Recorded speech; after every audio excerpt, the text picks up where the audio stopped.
teman kece, gimana nih kabarnya hari ini? Sudah siap belajar bersama Kak April? Kita mulai ya.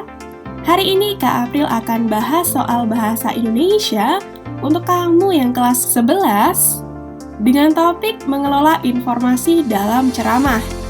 Kita simak penggalan teks berikut. Saudara-saudara, saya menyayangkan kenyataan bahwa generasi muda yang melek sastra sekarang makin langka. Bagaimana bangsa Indonesia mau menjadi bangsa yang besar, sedangkan generasi mudanya memakai ragam bahasa gaul kekinian yang cenderung sarkastis daripada puitis? Generasi yang melek sastra ini harus dimulai dari keluarga. Budaya mendongeng, membaca, menulis, dan mendiskusikan karya sastra harus dihidupkan dalam keluarga.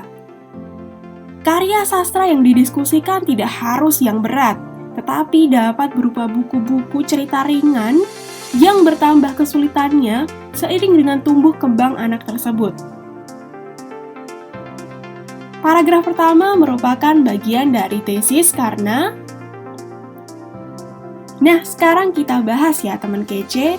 Pada soal ini kamu diminta untuk mencari tahu kenapa paragraf pertama merupakan bagian dari tesis atau pendahuluan. Nah, teks ceramah merupakan teks yang berisi informasi yang disampaikan oleh narasumber yang menguasai bidangnya. Teks ceramah disampaikan di depan umum. Struktur dalam teks ceramah adalah sebagai berikut. 1. Pendahuluan atau tesis. Nah, bagian ini berisi pengenalan isu, masalah, dan pandangan narasumber tentang topik yang akan dibahas. Nah, yang kedua adalah isi atau rangkaian argumen. Nah, bagian ini berisi argumen pembicara yang berkaitan dengan tesis yang akan diangkat, kemudian diperkuat dengan fakta-fakta. Bagian yang ketiga adalah penutup atau penegasan kembali. Nah, bagian ini berisi penegasan kembali atas pernyataan narasumber, kesimpulan, dan juga rangkuman. Nah, kita lihat paragraf pertama ya. Nah, kalau kita cermati, di sini penulis menyebutkan tentang pandangan awalnya mengenai bagaimana generasi muda melek akan sastra.